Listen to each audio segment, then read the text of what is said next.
Queridos hermanos y hermanas, nos está visitando en el programa nuestro hermano doctor Ricardo Ramos, quien es doctor en pastoral y quien tiene a cargo la educación teológica en nuestra iglesia metodista. Y con el hermano vamos a hablar sobre el etos metodista o denominado la ética metodista. Hermano Ricardo, sea usted bienvenido y siempre agradecidos por su colaboración. Sus palabras, hermano Ricardo. A tiempo de saludar a todas las hermanas, hermanos, todos aquellos que hoy sintonizan el Sembrador. Les saludo y esperando que el tiempo que vamos a compartir a través de este medio sea de profunda bendición y sostén para nuestras vidas espirituales, y agradezco al hermano Humberto la oportunidad que me ofrece para poder llegar hasta su familia, llegar hasta su hogar. Gracias, hermano Ricardo. Hermanos y hermanas, el etos no quiere decir más que una ética. Una ética no es más que un comportamiento y principios morales que se van formando y que todas las iglesias tienen, y muchas veces se denomina como ética cristiana, pero en este caso vamos a hablar del etos metodista. Hermano Ricardo, ¿cómo podemos entender la ética metodista? Tenemos que marcarla dentro de lo que es la ética cristiana, porque nosotros, la iglesia metodista, hacemos parte del cuerpo de Cristo y nos alineamos con todo aquello que nos identifica con el pueblo cristiano. Así que hablar de una ética metodista es hablar de una ética cristiana. No podemos simplemente entender nuestra ética metodista aparte de la ética cristiana. Y en ese sentido, desde nuestro origen histórico, vemos en nuestro fundador, nuestro hermano Juan Wesley, al igual que su hermano Carlos Wesley, una orientación ética, una orientación en función a principios y valores éticos que le dieron carácter y solidez al movimiento metodista. Oiga que hablo de movimiento, no hablo solo de iglesia en su sentido institucional, sino al movimiento metodista en Inglaterra y posteriormente en su avance a nivel mundial.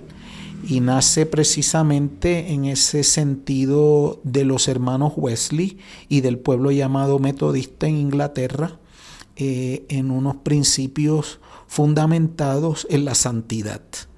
Nuestra ética cristiana, añado metodista, está íntimamente ligada a nuestro entendido como cristianos metodistas de la santidad.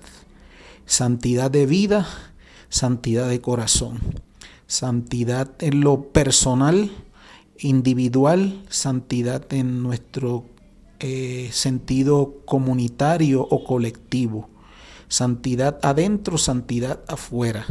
Y a partir de nuestro entender de lo que es la santidad y cómo se manifiesta en la vida, en el corazón y en la vida, es que hemos ido construyendo a lo largo de las décadas y a lo largo de nuestra extensión mundial como metodistas, hemos ido construyendo esos principios, esos valores éticos que sostienen nuestro ministerio, que le sirven de sostén a nuestro liderazgo pastoral y a nuestro liderazgo laico, ¿no?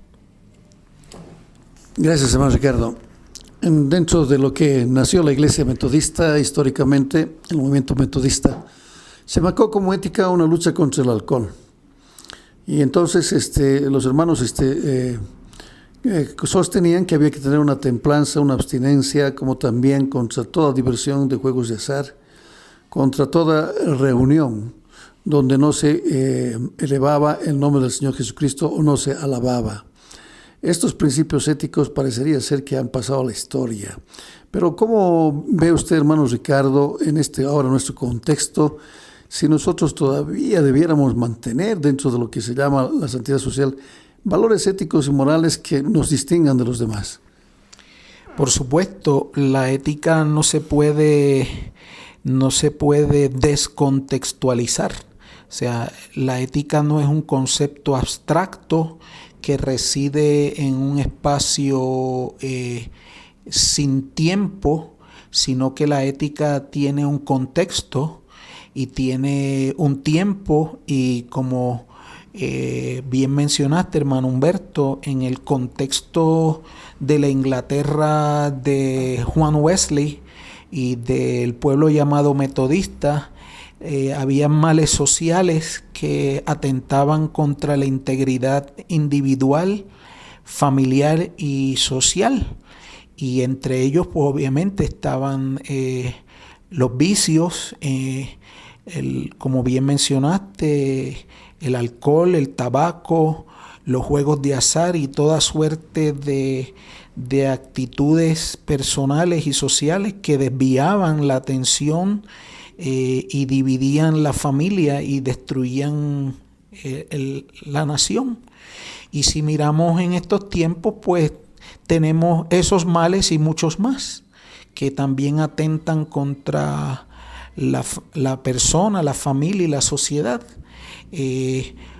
Obviamente al pasar los siglos las cosas no han mejorado, sino que tenemos que decir que de muchas maneras han ido en deterioro, y los valores también están en deterioro. Aquello que considerábamos en algún tiempo malo, hoy se le dice bueno, y aquello que en un tiempo se le decía bueno, hoy le llamamos malo. Entonces esa inversión en los valores nos obligan a nosotros como cristianos en general y como metodistas en particular a asumir postura de aquello que queremos seguirle llamando malo porque es malo, y aquello que queremos seguirle llamando bueno porque es bueno. ¿Y qué es lo malo y qué es lo bueno? Pues ahí caeríamos en discusiones que no tenemos el tiempo ni el espacio, pero si tomamos un criterio general, aquello que es bueno es aquello que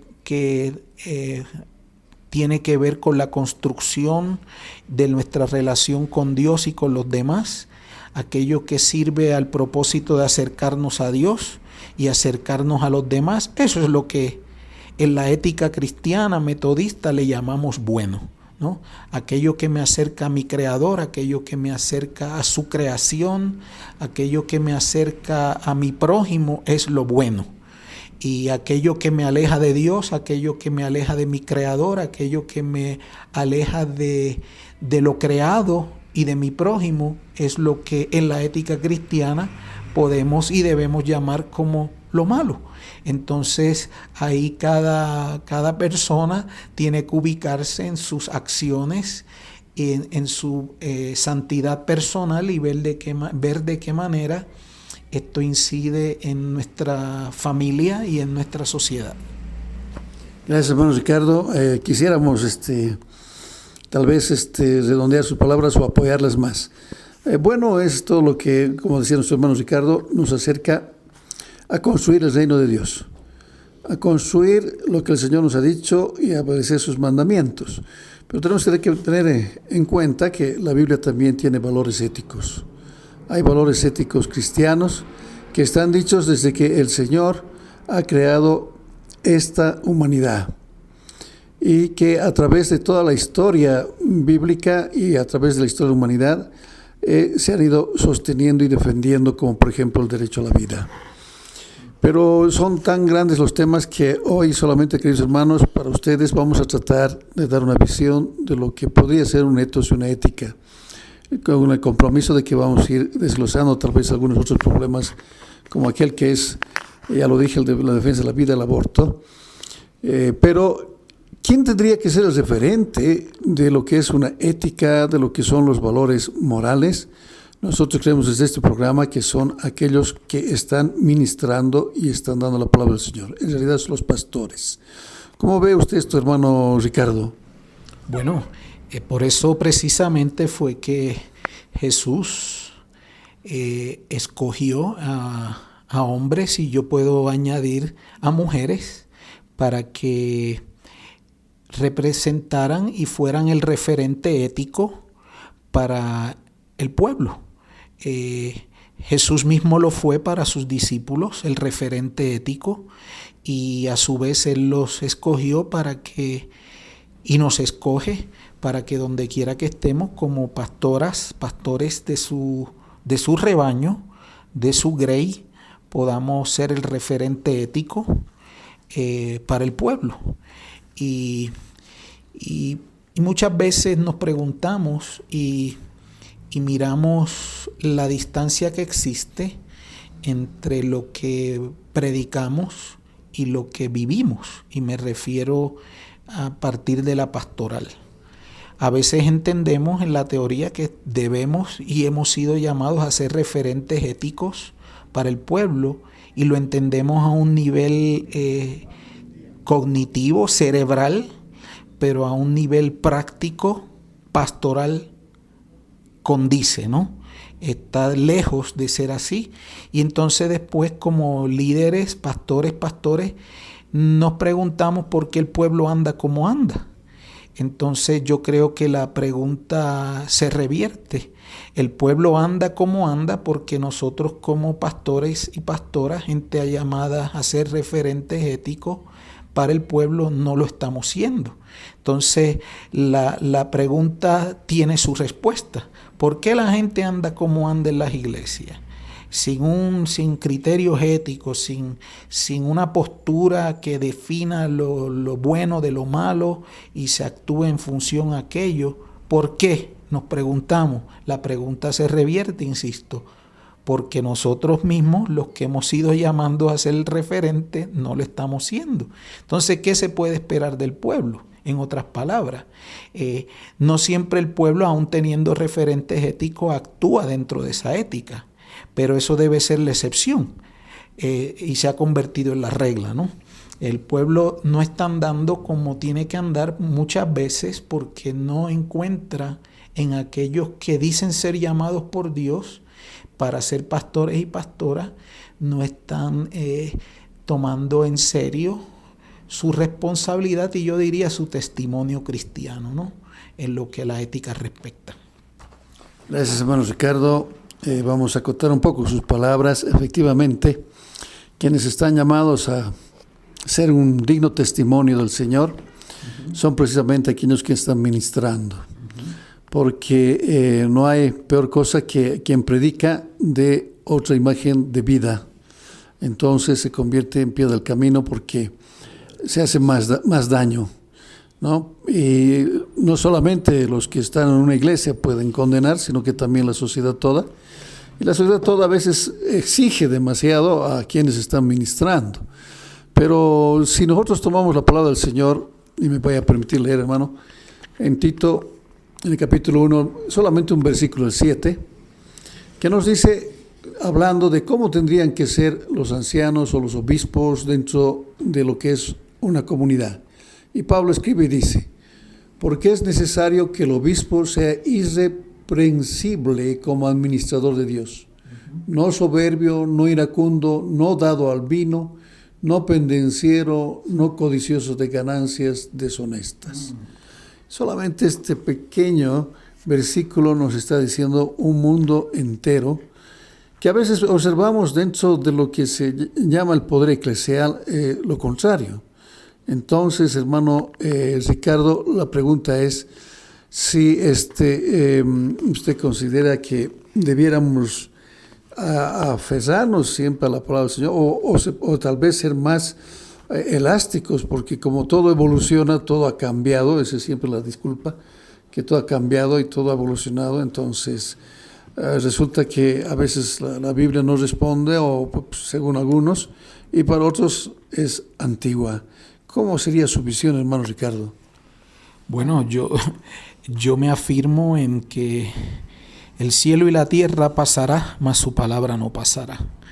Yo creo que hay valores, hay criterios éticos que independientemente el lugar, el contexto, la evolución social, si es que se puede llamar evolución en muchos casos, nuestro firme fundamento son las Escrituras. Nosotros tendríamos que, como pueblo cristiano, el pueblo metodista, tendría que repensar incluso en lo que nuestro hermano Juan Wesley y su hermano Carlos enfatizaron siempre.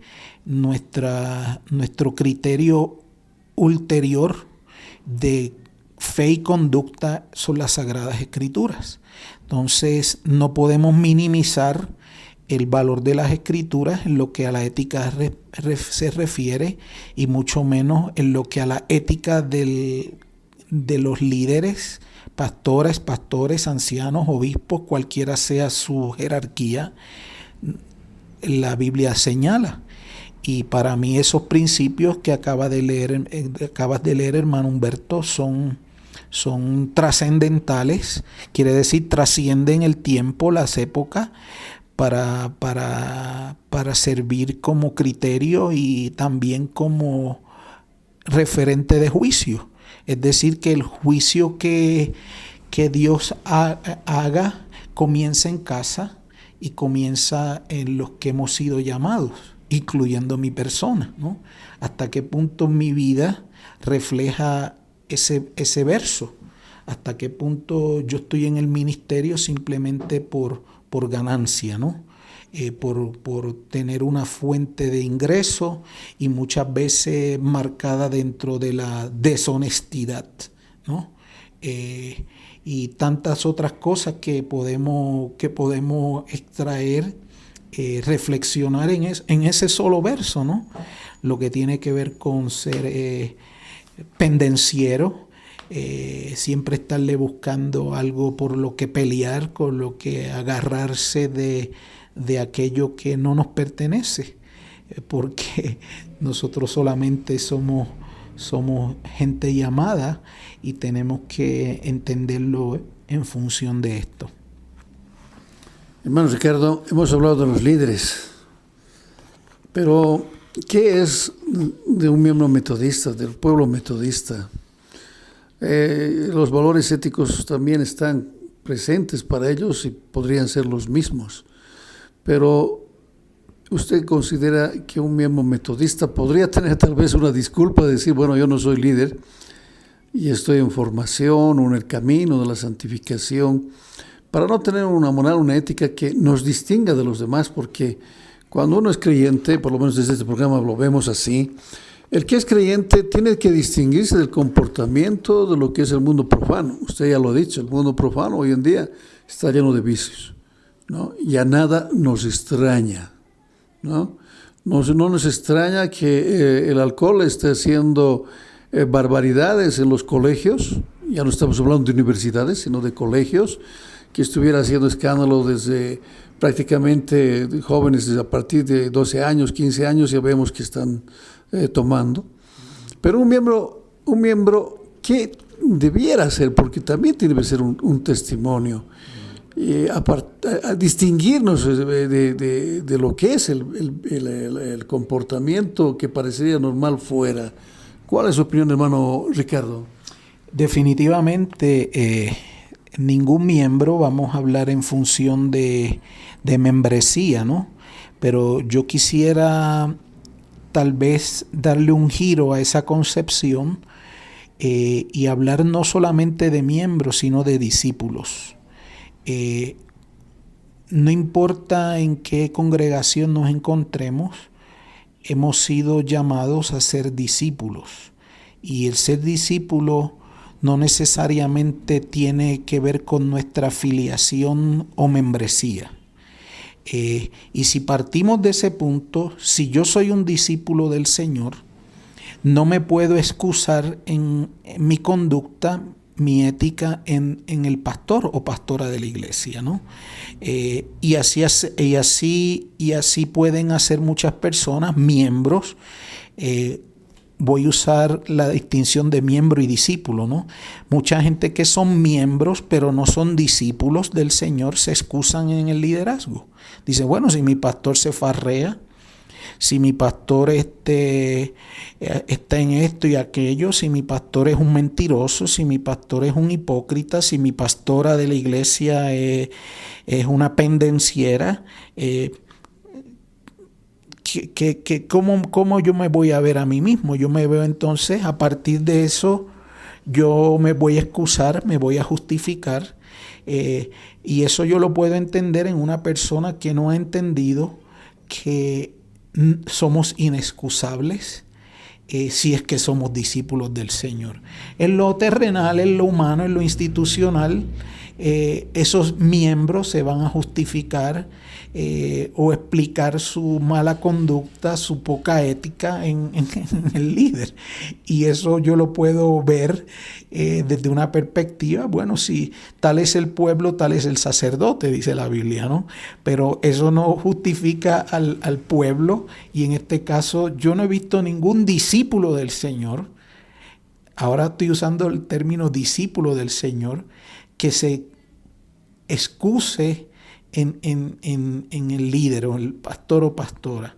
Los discípulos del Señor no buscan excusar su falta de ética en los líderes, sino que la asumen en el sentido de que tengo que caminar, tengo que avanzar a la perfección cristiana, no tengo que avanzar en el camino de la santidad, aunque mi pastor sea un borracho o mi pastor sea un mentiroso, yo no puedo justificarme en aquello, ¿no? Porque yo soy un discípulo del Señor, ¿no? Mi referente es el Señor.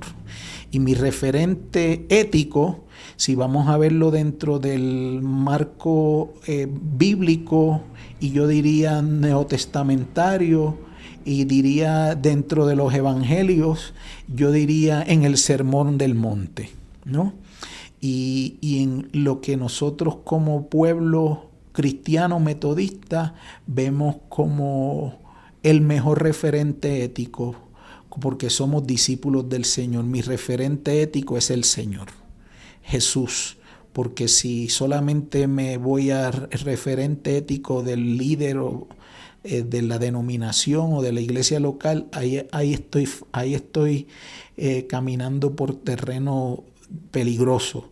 Pero si yo miro al Señor y digo, ¿qué es lo que el Señor me enseñó? ¿Qué es lo que Jesús me indicó? ¿Qué es lo que el Sermón del Monte apunta a lo ético? Y tal vez para enmarcar esto de Jesús como referente, modelo de testimonio de ética cristiana, yo solamente quiero aprovechar para enfatizar la regla de oro como un referente ético, como un modelo ético que Jesús enseñó y vivió. Haz con otros como quieres que hagan contigo. Y con ese solo versículo, aunque hay muchos más, pero usando ese versículo podemos entender que somos inexcusables. Nuestra responsabilidad es ineludible. No es transferible, ¿no? Nos quedamos con esa responsabilidad. Y pensando que ese, entre otros muchos versos bíblicos, van a servir en el día del juicio para que individualmente comparezcamos ante el tribunal de Dios. Gracias, hermano Ricardo. Yo quisiera destacar sus palabras porque son muy profundas. Vemos y observamos que a veces, como usted decía, los miembros se excusan en los líderes. Pero nuestro comportamiento debe estar regido y mirado hacia la palabra del Señor, pero principalmente aquello que nos ha mostrado como su vida, su evangelio, nuestro Señor Jesucristo. Entonces, desde ese momento, si nosotros hemos aceptado a Cristo, nosotros somos responsables de nosotros mismos. No tenemos por qué estar mirando a los líderes. Porque, hermanos y hermanas, ustedes saben que en las iglesias locales, a veces los líderes llegan por mucha serie de maniobras y a veces los líderes son los que peor comportamiento nos dan y se convierten en la piedra del camino y finalmente hacen que escapemos. Pero quisiera desde este programa a todos los hermanos decirles, lo que dice nuestro hermano Ricardo, que somos inexcusables en nuestro comportamiento. Y en nuestro comportamiento está muy claro, perseverar con la fe en Cristo en un comportamiento moral ético, porque la Biblia nos está enseñando eso, nos está dando una forma de vivir en cualquier tiempo y en cualquier lugar, ¿no? Y esa forma de vivir está basada en lo que nuestro Padre, el Señor, nos ha dado para nosotros preservar y ser dignos del reino de Dios. Amén, hermano. Hermano Ricardo, hay muchos temas en materia de ética que podríamos tocar, ¿no? Como aquel que se refiere al respeto a la vida y que ahora está tan debatido, que es la legalización del aborto, o a aquellos otros temas que se refieren tal vez extremos a lo que es lo que se puede entender por la explotación del trabajo, o sea, los oprimidos, los nuevos oprimidos. Pero, hermano Ricardo, nosotros tenemos un credo social metodista, ¿no? Donde de alguna manera nos da una moralidad social. ¿Podríamos comentar un poco esto, hermano? Sí. La iglesia metodista en general y la iglesia metodista unida en particular, me refiero para los que nos escuchan, la iglesia metodista unida la conforman no solamente las iglesias metodistas en los Estados Unidos, sino que hay otras iglesias metodistas en diferentes continentes y áreas geográficas que hacen parte de lo que llamamos la Iglesia Metodista Unida. En el caso de Bolivia, la Iglesia Evangélica Metodista en Bolivia hace parte de la familia metodista en general, pero no hace parte de la confraternidad de las iglesias metodistas unidas. Quiere decir que no es autónoma. Y en ese caso, cuando hablamos de la iglesia metodista unida, y hay iglesias metodistas que sin ser parte de la familia metodista unida han adoptado el credo social. Y el credo social es un referente ético, moral, que tiene que ver con las enseñanzas de Wesley en el área de la santidad social. Cómo nos hemos de conducir en la sociedad en general y sociedades en particular a partir de nuestro entendido de santidad. Y hay cosas muy importantes que rescatamos del credo social, y sería motivo de otra charla, de otro tiempo que ustedes nos permitan compartir con ustedes, pero hay aspectos generales como tienen que ver la defensa de la vida. La vida no solamente entendida a partir de lo biológico, sino de lo natural, ¿no? La vida del planeta, la vida de las personas, la vida de la familia, y es muy rico y vasto el tema del credo social y cómo apunta, entre otras cosas, y enfatizo la defensa de la vida, ¿no? Porque tenemos que ser coherentes. Hay veces que agarramos un punto como la defensa de la vida para explicar nuestra posición en contra del aborto. Y ya como dijo el hermano Humberto, esto es un tema largo, ¿no?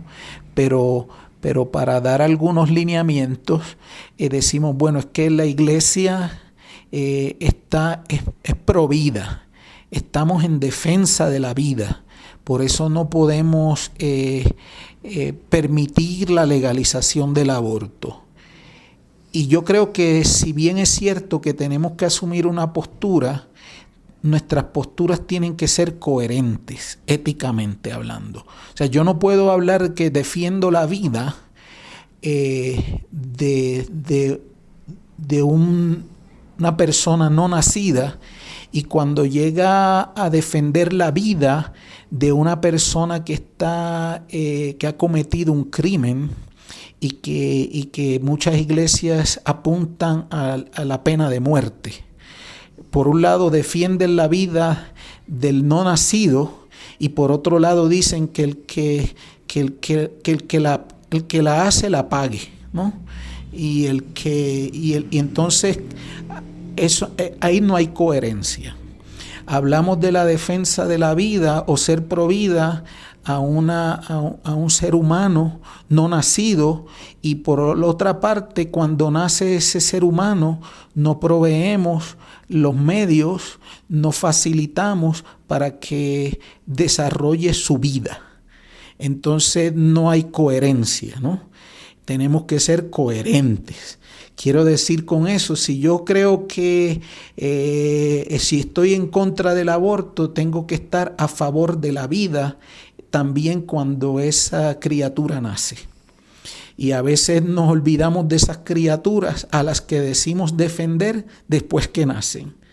Nuestra sociedad no provee para que esa criatura que nació tenga todas las oportunidades. Entonces, por un lado estoy a favor de la vida y por otro lado no sostengo la vida. No sé si hace sentido para nuestro oyente lo que estoy tratando de decir, pero y eso es uno de los muchos temas que nuestro credo social como Metodistas Unidos apunta, ¿no? A la coherencia, a que tenemos que ser coherentes y consistentes en nuestras posturas. Y eso es difícil en el mundo de hoy, ¿no? Ser coherente es muy complicado. Sí, gracias, hermano Ricardo. Así es. ¿No? A veces asumimos posiciones contradictorias y circunstanciales también por el movimiento político que se puede dar. Sin embargo, hermano Ricardo, queremos recordar a todos los hermanos, porque el tiempo es corto y con el hermano Ricardo se va muy pronto. Recordar a todos los hermanos, ¿no? Que el ethos metodista, que la ética cristiana, no es una sola. Está en la palabra del Señor y está en la vida de nuestro Señor Jesucristo. Y que esto, si nosotros como cristianos hemos reconocido a Cristo, no nos hace ni al líder, ni al obispo, ni al pastor. Somos nosotros responsables ante el Señor de nuestro comportamiento, de nuestras actitudes, de lo que hemos sembrado en la vida, que hemos dado, ¿no? Hermano Ricardo, sus palabras de despedida, o usted quiere complementar algo más. No, simplemente animarle, hermano que nos escucha, que continúes reflexionando en lo personal y en lo familiar. ¿Cuáles son los criterios que dirigen y rigen tu vida y en familia y en sociedad? ¿Cuáles son tus referentes éticos? ¿Cuáles son tus modelos éticos? ¿A dónde tú miras y a dónde miro yo cuando se trata de mi testimonio, de aquello a lo que Dios me ha llamado, a dar testimonio? ¿Qué hago yo que me acerque a Dios? ¿Qué hago yo o dejo de hacer que me acerque a mi prójimo? Y que con esa reflexión pues podamos también hacerlo en familia. Muchas gracias por la oportunidad y esperando cuando podamos volver a reunirnos en este espacio radial. Dios te bendiga, amada hermana y hermano. Gracias, hermano Ricardo. Queridos hermanos y hermanas, no dejen de escribirnos al mail sembradorhf@hotmail.com para darnos a conocer sus opiniones. Que el Señor los bendiga, queridos hermanos. Amén.